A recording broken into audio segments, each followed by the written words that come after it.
Welcome back, guys, gals, and non-binary pals, to another special episode of Dick Rogers, Space Detective. Captaining this ship is none other than myself, Joanna Hemlock. Joining me today is my usual co-host, Eleanor Barclay, on navigation. Hey. And our reliable chief of engineering, Mike Nutley. I'm giving it all she's got, Captain. And today, dear listeners, we've got ourselves a real holy grail of media. Eleanor? Uh-huh?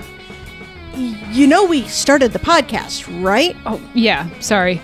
I'm watching this bid for an original animation cell, and this guy keeps outbidding me. Animation cell for what? The Rescuers. You know that old Disney movie? Well, back in the day, a few bored artists snuck some nudity into a background for a single frame. Something that would have been unnoticeable in the old analog format, but when the HD era came around, it caused quite a stir. And that's what you've been bidding on? Yes! That one background frame is like the holy grail of cell collectors. If this listing is legit, it could go for millions. And how much have you bid on it already? You don't want to know. But if I win this, it won't matter. Anyway, we have an incredibly special episode of Dick Rogers today because we have been sent a package by none other than Stav Jahoda. Who? Stav Jahoda is a producing and marketing mogul. Most of his major work is from the 70s to the 90s. He had hands in some of the most major television successes, including Transformers, G.I. Joe, the 90s X-Men show, the list goes on. Oh, did it turn out that he had the rights to Dick Rogers all along and he's finally sending us a cease and desist? No, we made sure to secure the rights before the podcast started officially. It was very cheap. So what was in the package? Inside the package was documentation, storyboards, even action figure mock-ups, and a script for a never-made Dick Rogers reboot. No! Yes! He even included a letter, which I'll read now. Dear Joanna and crew, my name is Stav Jahoda. There's a high chance you've heard of my work more than you've heard of me. But I'm writing to tell you I've been amused by your podcast since the first episode. It reminded me of an old project that never saw the light of day. Back in 1990, the rights to Dick Rogers were picked up alongside a collection of other product rights.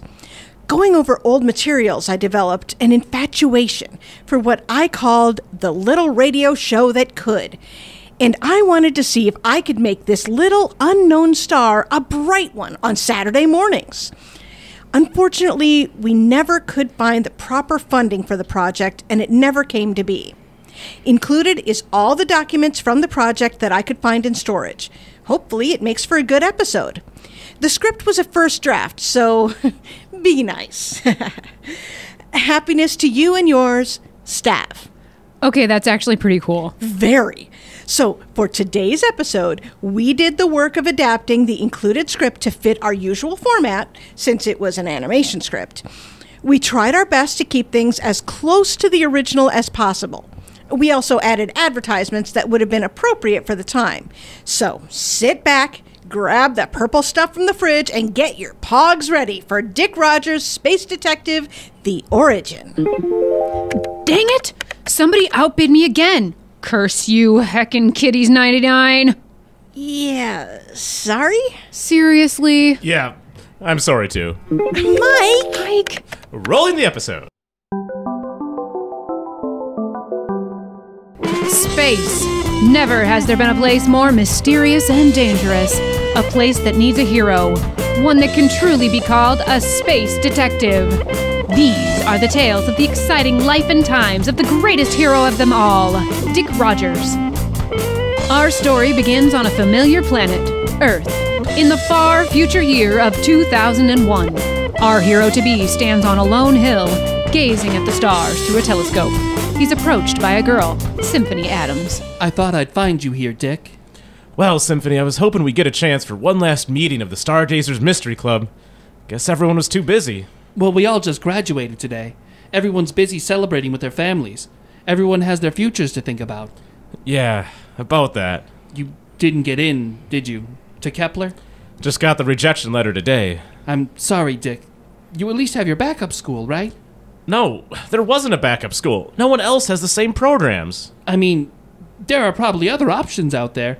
I know you probably don't want to go home right now, but we're having my graduation party at my place if you want to come by. Maybe in a bit. Alpha Centauri isn't in this good a position very often. I don't want to miss it. All right, I'll see you later then. See you later. Minutes became hours. Dick and his telescope remained on that hill, heads in the stars. The world around him may not have existed. I don't need some fancy degree to be an astrologer. I can do it all on my own. That's weird. That star wasn't there before. I might be the first to discover it. This is what I'm talking about. That light in the sky was no star, but something falling from the sky, headed right for Dick. Whoa! Dick dodged the unidentified object by just a hair as it sailed past him and crashed at the bottom of the hill. Dick, curious but excited, rushed to investigate. Some kind of meteor? A fallen satellite? It was none of those things. The object was large, sharp and angular, but smooth, as if it were made of obsidian glass. This is amazing. There's no telling what kind of undiscovered elements this thing contains. This is a breakthrough for modern science. But as Dick approached, a panel on the object opened, and a man stepped out. He wore an unusual outfit, and he was wounded. Thank the stars, I've found you. Who are you? What is this thing? There's no time.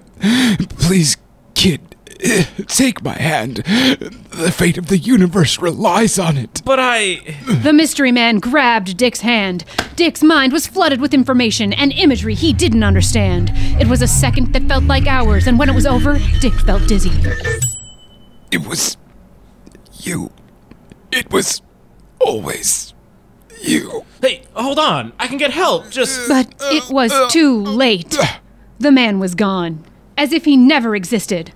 Dick was shocked, confused, and unsure what to do, but he peered into the object the man had stepped out of. No, not an object. Something in his mind told him this was a ship, a starship meant to traverse space and time.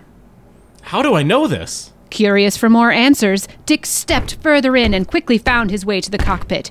He sat in the pilot's seat, the ship's controls in front of him.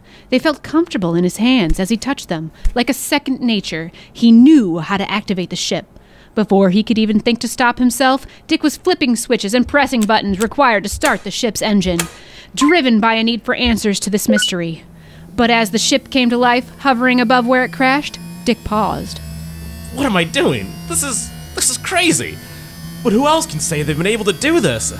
I could just take it out for a spin and come right back. What could possibly go wrong? Dick turned the ship skyward, and in an instant, it sped off into the sky. In mere seconds, Dick was beyond Earth's atmosphere and sailing past the moon. This is so rad!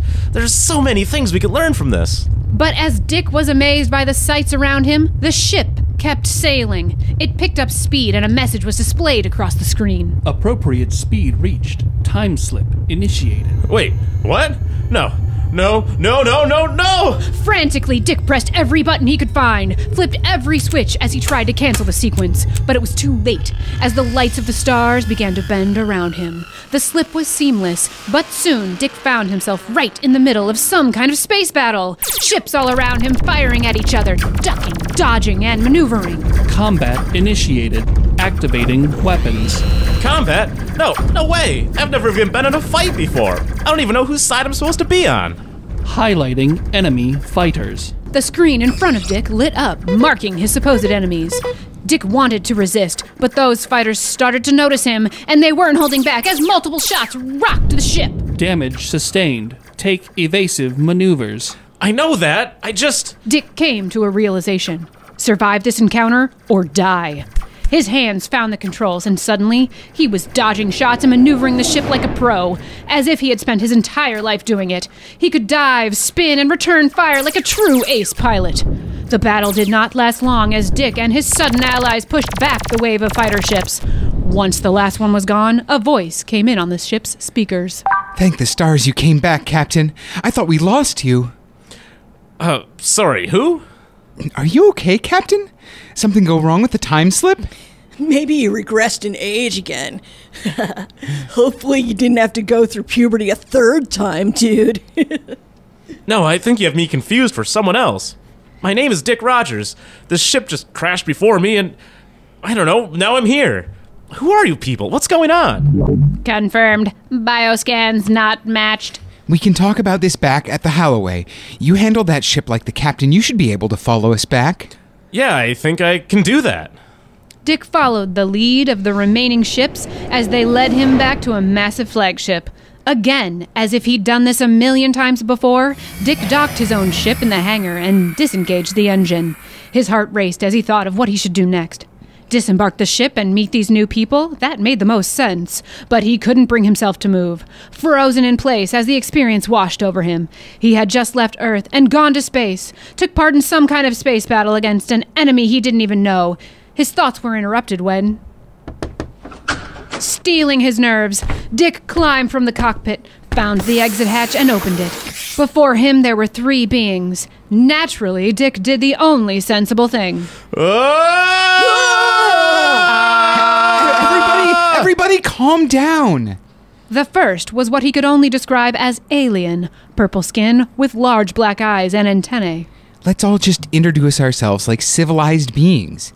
I'm Nilda Ungaretti, pilot of the 7th Star and commander of the 43rd Squadron for the Galactic Interstellar Forces. The second was a giant snail. Sup? Guess that means it's my turn. You can call me Coffee Riva, but my bros call me K-Rock. The heavy metal is my baby. And third, a massive robot, looking as if it were designed for only one thing, to kill. Designation D-41D6, ship assignment 814375483-B. We call him DD for short. Only close associates may do so. You have not earned this right.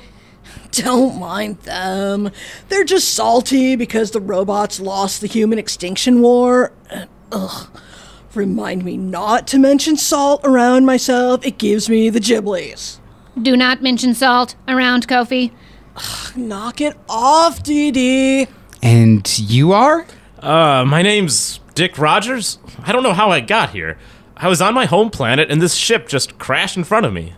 And the captain? Yeah, this guy came out. I didn't get his name. He was hurt. I tried to help, but he took my hand and did something. Suddenly I knew how to pilot the ship. I'm sorry. He just disappeared after that. I was afraid you'd say that. It means he made the transfer. He's dead. Coffee, please keep an eye on our guest. We'll have to let the General and the other GIF commanders know. Nilda departed, leaving Dick with a giant snail and a killer robot.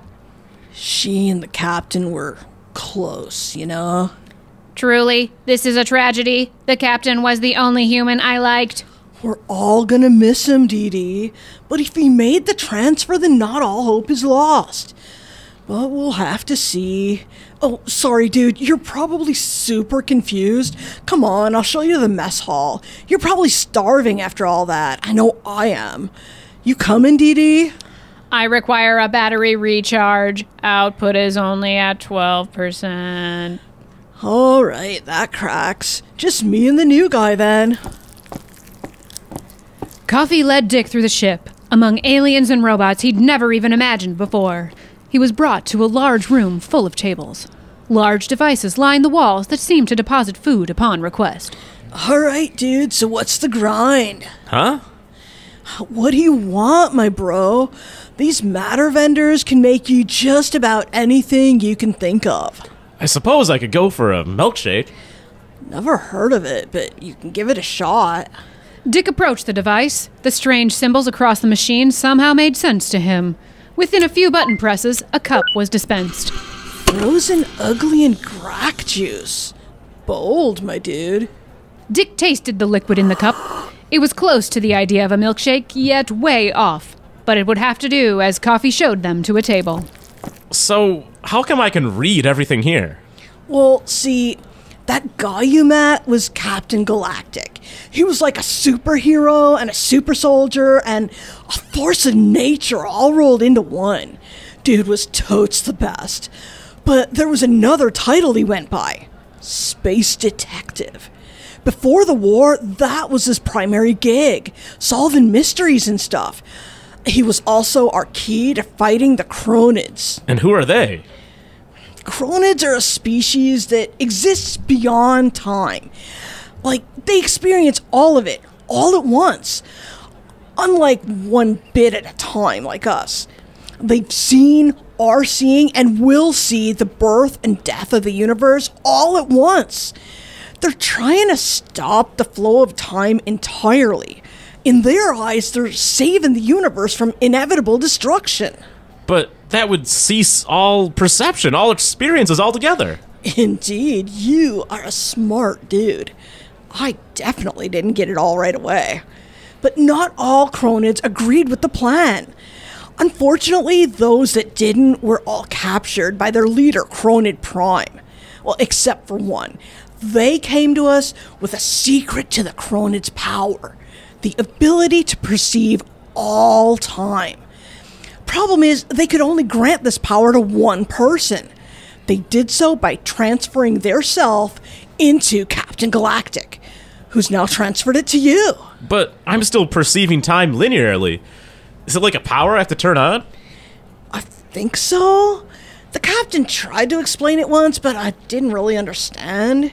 But what I think I understand is the transfer grants the recipient all of the previous person's knowledge and memories. It's probably why you could fly Chrono Trigger so well. Well, that's the captain's ship. Reverse engineered from Cronid tech. It's what allows it to slip through time. The captain was the only person who could pilot it because he had Cronid powers. So you're telling me that now this key to saving the universe is inside me? This power I don't even know how to use? Yeah, it totally morbs. I wouldn't want to put that pressure on anybody. But can I give it to someone else? Like the captain gave it to me? Maybe? I never really understood the whole thing. Dick Rogers, please report to the bridge. Dick Rogers, please report to the bridge. Well, that's the call to adventure, my dude. Where things go from here is up to you. Will Dick answer that call? Will he be able to get home? Find out after a message from our sponsors. Man, it's so hot out, and this soccer tournament isn't ending anytime soon. I know what we can do. Yo, what's up? Shiny! You got the stuff? You know it, broski. My Shiny C is full of vitamins and real fruit flavors. Perfect to keep you hydrated all day long. Thanks, Shiny! Anytime, my dudes and dudettes. You kids ready for the next game? We can do this all day thanks to Shiny! Don't thank me, thank Shiny C. Yeah! We now return to Dick Rogers, Space Detective. Dick was brought to the bridge of the Halloway, where N.E.R.D.S and the ship's captain were waiting for them. You must be Dick. I'm Captain Grey Sacks. N.E.R.D.S has given me the details about what happened to Captain Galactic. Tragic, really. I don't mean to pressure you, son, but we have to get on with figuring out his replacement. I'll be honest with you, I'm not a starfighter. I'm an astrologer. I look at things from a distance. I don't get involved, but if I can give this to someone else, I'll gladly do it. That's the problem. The way the transfer works, it transfers everything. If you choose to do so, you'll die. That's why it's usually only considered as a last resort. So you mean... You have 24 hours to decide. I'm sorry, but we can't wait much longer than that. You carry a necessary tool to winning this conflict. We'll be launching our final assault tomorrow. I'm sorry, son. This isn't something I'd wish on anyone. I need to think about this. Of course. Take your time. Dick was shocked, awash with emotions as he walked the corridors of the ship. He did not know where he was going, but let the vague familiarity of Captain Galactic's memories guide him. He ended up in what those memories told him were a pilot training facility. Large mechanical simulators lined the room. Before he could think, Dick found himself climbing into one. It's like a big video game. Shouldn't be too bad. Like second nature, Dick took the controls in hand. He activated the machine, and it came to life with detailed holograms, nearly impossible to tell from the real thing. Immediately, Dick took action, his maneuvers expertly executed.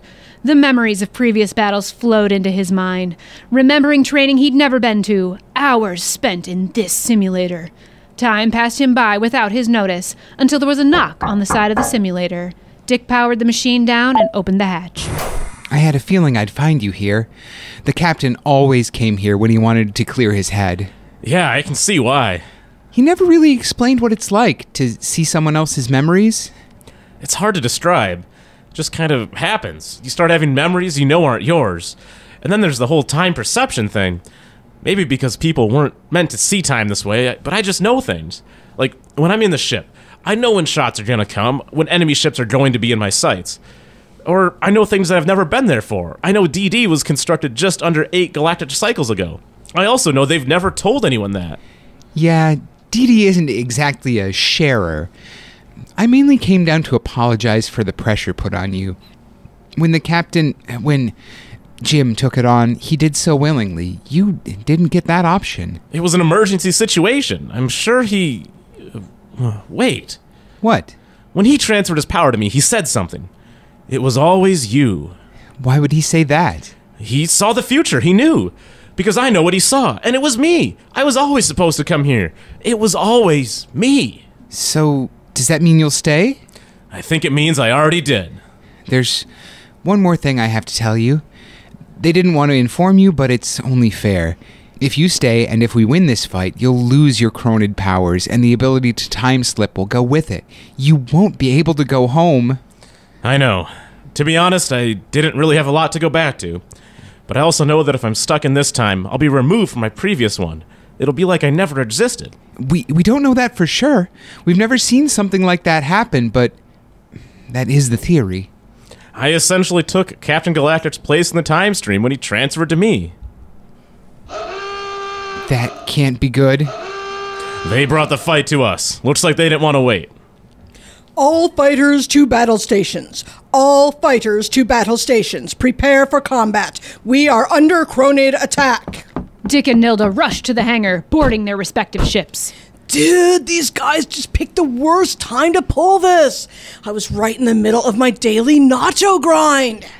Charge insufficient. Energy output at 69%. Nice. Cut the chatter. We're launching in 3, 2, 1, launch! With the press of a button, the 4 ships accelerated out into space.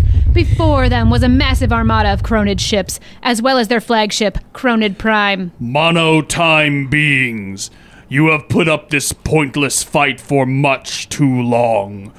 Know we are doing this for your own good, for the good of all beings. Surrender now. You will receive no further warnings. Dick tightly gripped the controls of his ship. This was the final battle of what would be known as the N.E.R.D. War. It was now or never. Save the universe and all of time, or time itself ceases to exist. Can he do it? Will N.E.R.D. Prime get their dastardly way? Find out this and more after these messages.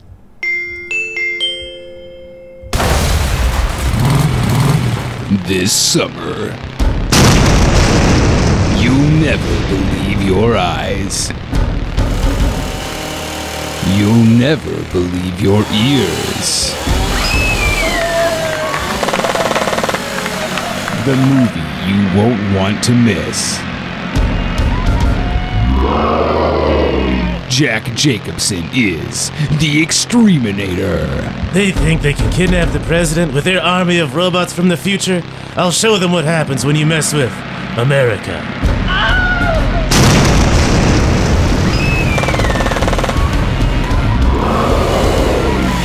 Coming this summer. Don't miss it. We rejoin Dick and company as N.E.R.D. Prime gives them one last ultimatum. Suddenly, Dick gets a feeling. Everybody move, now! Dick and his squadron are just moments away from suddenly being hit by a massive beam from the N.E.R.D. Prime ship. That slimy jerk! Dude thought he could hit us while we were distracted. Unforgivable. Must destroy. Try not to stay in one place for too long. That gun is big, but it's slow and it takes a while to aim. Oh, sounds like somebody found their adventure spirit. The 4 entered the fray, clearing out any enemies in their path as they maneuvered the battlefield, avoiding shots from N.E.R.D. Prime's massive cannon. If we want to destroy that thing, we've got to get inside it. Phrasing, dude. Scan complete. Sending data. A holographic image appeared on Dick's screen. The N.E.R.D. Prime ship. This thing is sealed tight. It doesn't even have exhaust or waste ports. The ship's gotta be coming from somewhere. Deployment hatches will likely remain closed for the duration of the battle. But I have an idea. The N.E.R.D. Prime ship is still moving. If I can slip out of the time stream long enough for it to move into place, I can reappear inside the ship. If you jump without a destination, you could fry the system. Trust me. Cover me. I'm going in. Affirmative. Dick accelerates forward, heading straight for the enemy flagship, supported by his squad mates. As the hull of the ship draws near, Dick's hand reaches for the time slip control, and just as he's about to collide with the N.E.R.D. Prime ship, he disappears. Dick slips out of the time stream as we know it. Inside that ship, Dick can see the branches of the time stream, an infinite number of universes, an infinite number of Dick Rogers having their infinite adventures. He is gone only a moment before returning to time. He finds himself beyond the hull of the N.E.R.D. ship, but it was still not where he wanted to be. He punched forward, slipping out of the time stream and back in, again and again, as many times as needed until he exploded into a vast void of white energy. He was inside the primary power source of the N.E.R.D., not just the ship, but the source of all N.E.R.D. power within the universe. It was here he was greeted by the voice, one that came from everywhere and nowhere. Why do you struggle against your own fate? Where I'm from, people always said fate is what you make of it. Would you really want to freeze the universe just to preserve everything and nothing? We have seen all that is and all that will be. We have seen the beginning and the end. We are seeing it now. We have seen all suffering and joy. Believe us when we say we are sparing you this tragedy. Yeah, well, that's not for you to decide. Then allow us to send you home, Dick Rogers. What? You do not belong here in this time. We can reinsert you into your timeline. You will have never left. You can live the life you want. By the time we begin our conquest of time, you will have died thousands of years ago. This offer weighs heavily on Dick's mind. He thinks of the people he left behind, his friends, his family, his future. But then he thinks of the people he's met here, in this future. I'm not just gonna abandon everyone in this timeline for my own. That's not what heroes do. Then you will perish with the rest of them. Outside of the N.E.R.D. ship, Nilda and her squad were desperately fighting off the N.E.R.D. counterattack, waiting to see if Dick Rogers would succeed or fail. If the dude got in, he's gonna have to hurry up. It totally morbs out here. We can't hold him off forever. He's the only chance we got. We stay until he comes back. If he doesn't make it, we're all doomed anyway. Blaze of Glory protocol initiated. Kiddo's us a milkshake if he gets out of this. Whatever that is. What was that? Energy failure from N.E.R.D. ship. Vacate premises. Implosion pending. Anyone have eyes on Dick? Negatory, boss lady. But it sounds like he did something in there. We gotta go.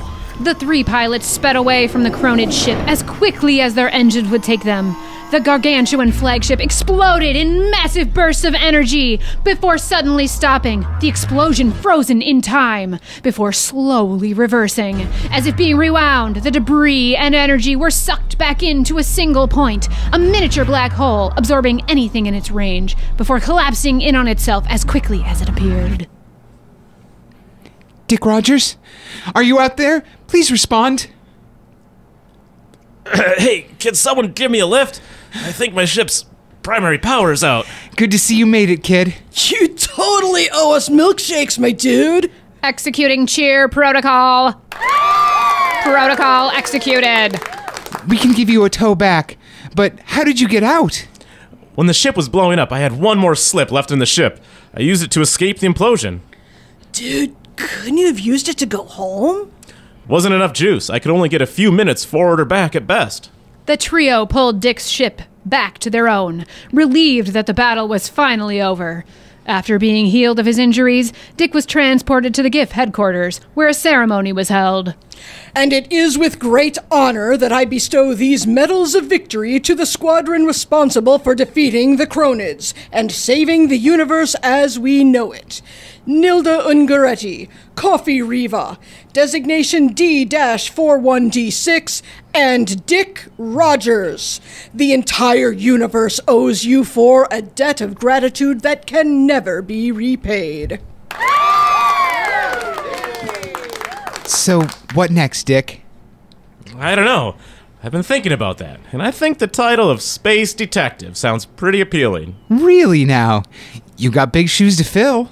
Well, I think if I had a good team behind me, the four of us could fill them out together. Aw, dude, totally in. Agreement. This unit will rust if idle too long. It sounds like you've got your team then. Oh, we should celebrate. Dude still owes us milkshakes. What is a milkshake anyway? Okay, so have you ever heard of something called a cow? No. Negative. Okay, this is gonna be harder than I thought. And Dick's first adventure has come to an end, but there are so many more to come. Tune in next week for the continuing adventures of Dick Rogers, Space Detective. What could have been. Of course, we here are a bit biased, but that sounds like it could have been a stellar TV series. Okay, my question is, how come they had nachos in the future but didn't know what a milkshake is? Well, I think it was a reference to Hitchhiker's Guide to the Galaxy, when Arthur Dent is desperate for a good cup of tea and just can't get one, no matter what he does. Oh, yeah, that's neat. Yeah, he eventually gets a job making sandwiches.